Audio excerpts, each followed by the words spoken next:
RTI एक अंकुश है निरंकुश जिम्मेदार लोगों पर जो महत्वपूर्ण पदों पर बैठे हुए हैं।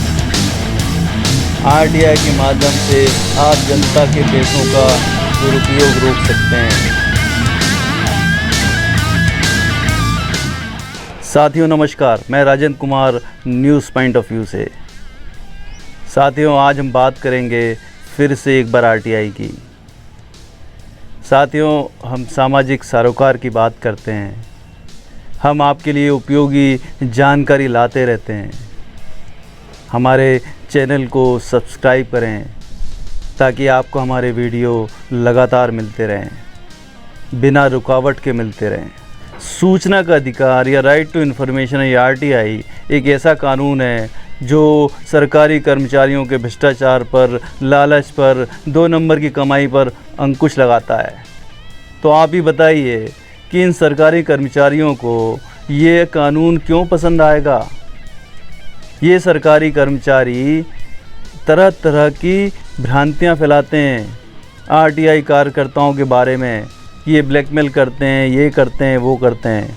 लेकिन सच तो ये है कि आरटीआई कानून आने के बाद इन भ्रष्टाचारियों पर अंकुश लगा है। आप किसी भी सरकारी ऑफिस में आरटीआई लगाने जाएंगे तो ये सरकारी कर्मचारी आपको दुश्मन की निगाह से देखते हैं और उनकी 3 क्वेश्चन ज़्यादातर होते हैं। क्या करोगे सूचनाएं लेकर? दूसरी बात करते हैं वो, क्या सूंघते ही रहते हो? और तीसरी बात वो ये करते हैं कि ये सरकार ने कैसा कानून ला दिया है, हमारे पास वैसे ही काम की कमी नहीं है और ये और करो। इस तरह की बातें करके सरकारी कर्मचारी आपको हतोत्साहित करते हैं, आपको नीचा दिखाते हैं, आपको ब्लैकमेलर बोलते हैं, आपको दलाल बोलते हैं। ऐसा नहीं है कि हर सरकारी कर्मचारी अधिकारी इस तरह की बातें करता है आरटीआई कानून के बारे में। कई सरकारी अधिकारी और कर्मचारी चाहते हैं कि सरकारी कामकाज में पारदर्शिता आए, सरकारी काम तेज़ी से हो। वो चाहते हैं कि ज़्यादा से ज़्यादा लोग आरटीआई कानून का सहारा लें और आरटीआई आवेदन लगाएं। कुछ बातें समझना ज़रूरी हैं, चाहे आप आरटीआई एक्टिविस्ट हों या आम जनता हों और अपने प्राइवेट कामों के लिए आरटीआई लगाते हों। पहली बात तो यह है कि आरटीआई आवेदन छोटे से छोटा बनाएं, 2-3 क्वेश्चन से ज़्यादा ना रखें। जितनी स्पष्ट भाषा आपके आरटीआई आवेदन में होगी उतनी उम्मीद रहेगी कि आपको उसका जवाब मिले। दूसरी बात जो ध्यान देने योग्य है, आपके आरटीआई आवेदन में ऐसा नहीं लगना चाहिए कि आप किसी व्यक्ति विशेष पर हमला कर रहे हैं। उदाहरण के तौर पर अगर किसी व्यक्ति के बारे में आपको ये मालूम चला है कि उसने शासकीय सेवा नकली जाति प्रमाण पत्र पर ज्वाइन की है, तो अगर उसकी जानकारी आपको निकालनी है तो आप एक जनरल आरटीआई लगाइए। आप ऐसा लिख सकते हैं 1980 के बाद जिसने भी शासकीय सेवा ज्वाइन की है उन सभी के ज्वाइनिंग के समय जमा किए गए दस्तावेज़ों की सत्य प्रतिलिपि प्रदान करें। ऐसी आरटीआई आवेदन देने से आपको जवाब मिलने की उम्मीद ज़्यादा रहती है। ऐसे ही अगर आपको ये मालूम चले कि पीडब्ल्यूडी ने जो ये बिल्डिंग बनाई है उसके फला फ्लोर में, फला विंग में कुछ कमियां हैं या कुछ गड़बड़ी नज़र आ रही है आपको, तो आप उस पर्टिकुलर विंग या पर्टिकुलर फ्लैट के बारे में जानकारी मत मांगिए, आप पूरी बिल्डिंग के बारे में जानकारी मांगिए। भले ही आपको दस्तावेज़ों की फ़ोटोकॉपी के ज़्यादा पैसे देने पड़े, लेकिन अगर आपको जवाब चाहिए तो आपको जनरल आवेदन लगाना ही पड़ेगा। आप उस पूरी बिल्डिंग के बारे में ब्यौरा जानिए कि कौन कौन से ठेकेदारों को आपने इस बिल्डिंग का काम दिया है, किस नियम और शर्तों के आधार पर उनको ये काम दिया है, कॉन्ट्रैक्ट की वैल्यू क्या है, आदि ऐसी बातें आप मांग सकते हैं। ऐसी बातें मांगने से आपको जवाब मिलने की उम्मीद रहती है। याद रखिए, अगर आप एक आरटीआई कार्यकर्ता हैं और जनहित में काम करते हैं तो व्यक्तिगत दुश्मनी को बिल्कुल भी बढ़ावा ना दें। आप मछली पकड़ने के लिए एक कांटा नहीं डालिए, आप जाल डालिए पूरे नेक्सस को पकड़ने के लिए। छठी बात ध्यान देने योग्य ये है कि अगर आप कोई आरटीआई आवेदन डालते हैं और आपको जवाब टालम टोल वाला मिलता है, तो आप समझ लीजिए कि वहाँ पर भ्रष्टाचार हो रहा है, इसलिए आपको जवाब नहीं दिया जा रहा है। तो आप जल्दबाजी ना करें, एकदम से प्रथम अपील में ना जाएं। एक बात ध्यान रखिए कि ये जो भ्रष्टाचारी होते हैं वो बहुत होशियार होते हैं। वो चाहते हैं कि आप प्रथम अपील में जाएं। प्रथम अपील में भी उनके ही आदमी बैठे हैं, आपका कुछ नहीं होगा और 45 दिन और ख़राब होंगे। उसके बाद आप सेकंड अपील में जाएंगे। सेकंड अपील में महीनों लगते हैं, कई बार तो सालों लग जाते हैं आपकी हियरिंग होने में। तो आप जल्दी ना करके आरटीआई आवेदन की जो भाषा है उसको आप चेंज करके दूसरा आरटीआई आवेदन लगाएं।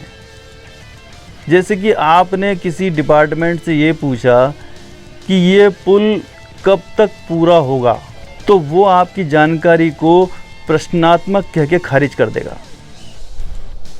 आपको दूसरे तरीके से आरटीआई आवेदन लगाना होगा और उसमें ये लिखना होगा कि उपलब्ध जानकारी दें कि प्रोजेक्ट को पूरा करने का निर्दिष्ट सामान्य समय के अनुसार फला प्रोजेक्ट कब तक निर्धारित समय सीमा में पूरा होगा।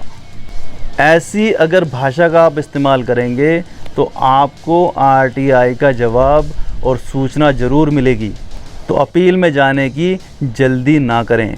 सूचना का अधिकार एक पावरफुल टूल है।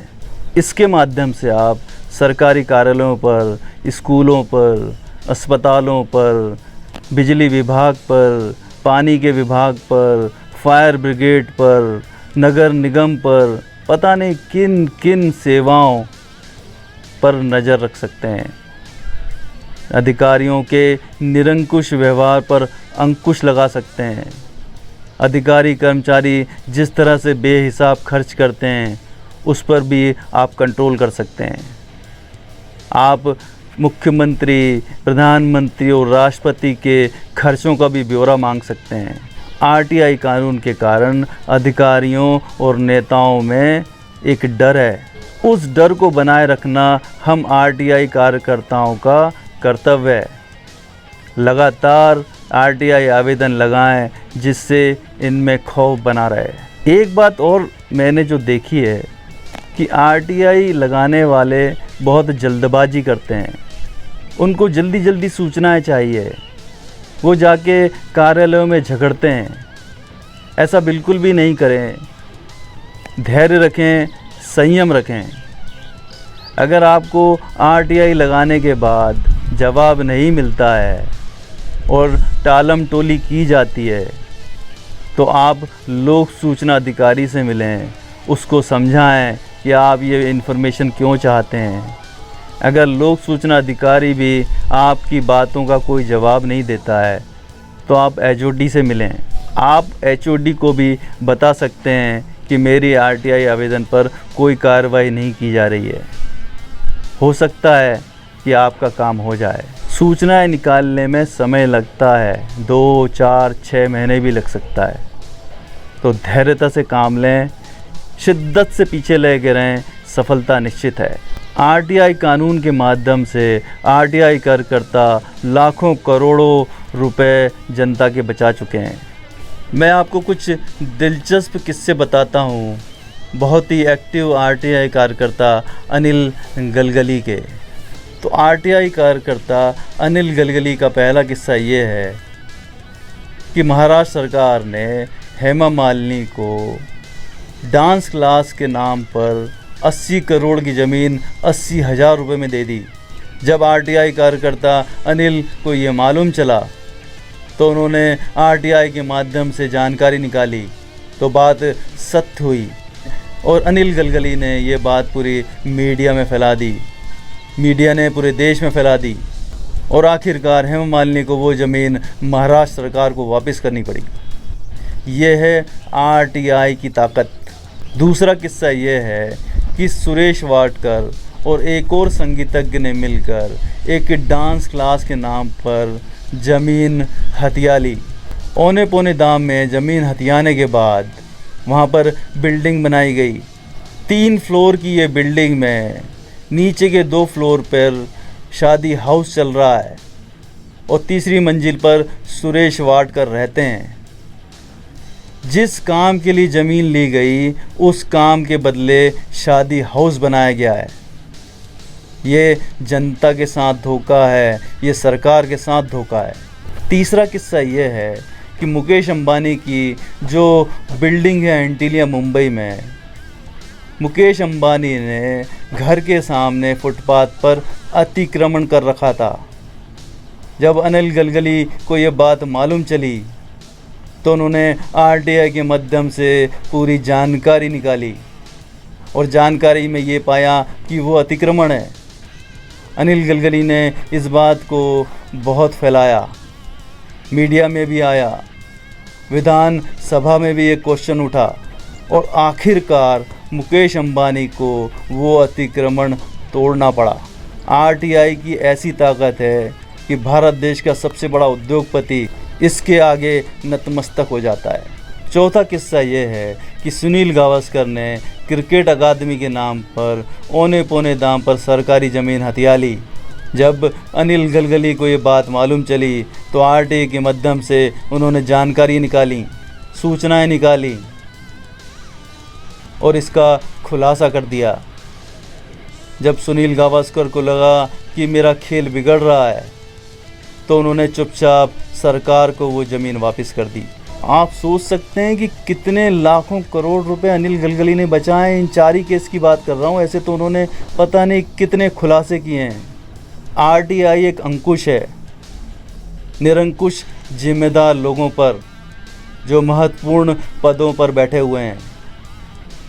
आरटीआई के माध्यम से आप जनता के पैसों का दुरुपयोग रोक सकते हैं, घोटाले रोक सकते हैं, भ्रष्टाचार को कम कर सकते हैं। तो साथियों, आरटीआई का उपयोग करें, आरटीआई को बढ़ावा दें। नमस्कार।